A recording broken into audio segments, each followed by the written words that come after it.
A Tale of Two Cities, Part 1, Shadows and Secrets.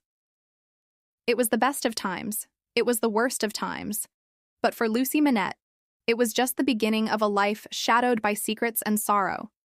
London and Paris, two cities, two worlds, yet bound by the same invisible chains of fate. The streets of London were fog-draped and measured. The streets of Paris burned with a discontent that would not be tamed, and in both, ordinary lives trembled beneath the weight of extraordinary history. Lucie's father, Dr. Alexandre Manette, had been lost to the dungeons of the Bastille for 18 years. 18 years of darkness, of chains and cold, of silence.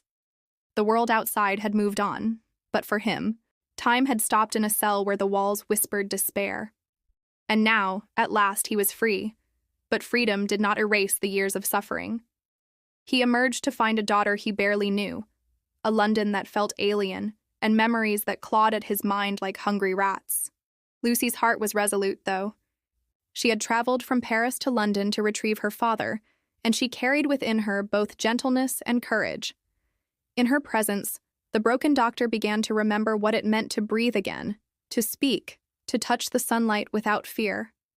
London, for all its drudgery and dull grayness, became a haven, a fragile one, but a start for healing. Yet beyond the quiet streets of London, the tremors of revolution were stirring. Paris seethed with rage. A society built on inequality, on exploitation and aristocratic cruelty, was about to explode. The people, starved and beaten down, whispered of vengeance. Those whispers carried like wildfire, leaping from market to tavern, from alley to palace. And when the spark finally ignited, there would be no escape for the guilty or the innocent.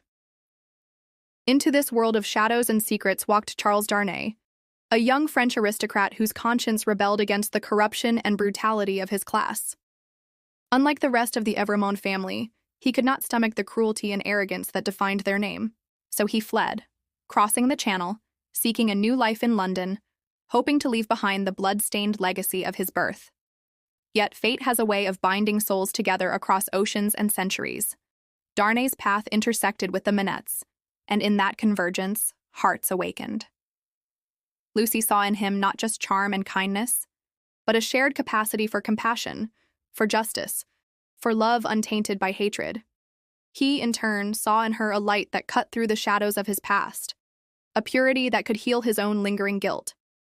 But life, as always, is never so simple. The shadows that haunted Darnay were darker than he could imagine. For in Paris, the Evremond name was hated, loathed for centuries of aristocratic cruelty. And though he had fled, the past does not forgive those who bear its mark. One day, that past would demand its reckoning. Meanwhile, in London, another figure quietly entered the story, a man whose very presence carried danger. Sidney Carton, a brilliant but wasted soul, stumbled through life with cynicism as his armor. His sharp mind, capable of dazzling insight, was dulled by despair and alcohol. To the world, he seemed a man resigned to mediocrity, yet within him burned a fire of yearning and unfulfilled potential. That fire would find its focus in Lucie Manette. Carton's attraction to Lucie was silent, almost invisible, yet no less intense for being unspoken. He recognized in her a purity he could never claim, a light to illuminate the dark corners of his own wasted existence. And, in his quiet desperation, a dangerous plan began to form in the back of his mind, a plan that would intertwine love and sacrifice, life and death.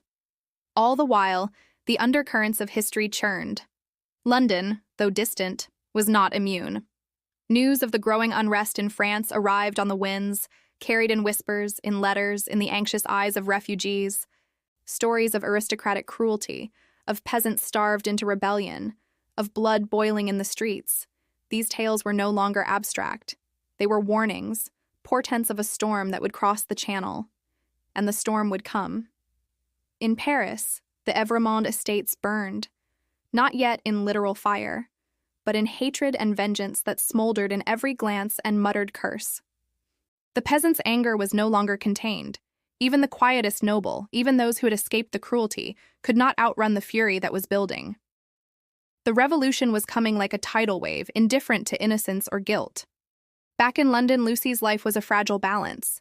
Her father, once a brilliant physician, now trembled at shadows and sounds, a man haunted by invisible chains.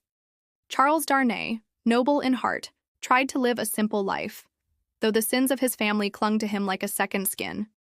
And Sidney Carton, reckless yet yearning, watched them all, caught between despair and an unspoken desire to prove that even a wasted life could matter. The first part of their story was a tapestry of quiet hope and hidden peril. Lucie's love, Darnay's conscience, Carton's self-loathing, all threads weaving toward a fate that would test the limits of courage, loyalty, and sacrifice. And lurking behind every decision, every glance, every whisper, was the shadow of the revolution. Paris simmered with anticipation.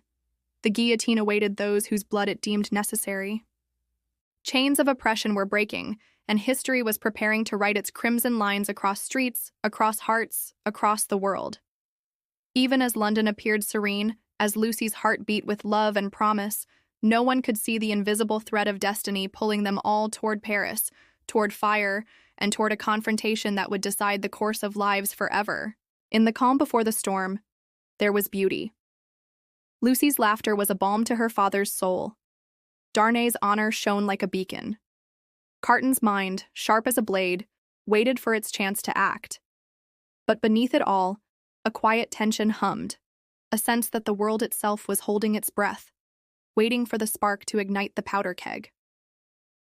And that spark would come.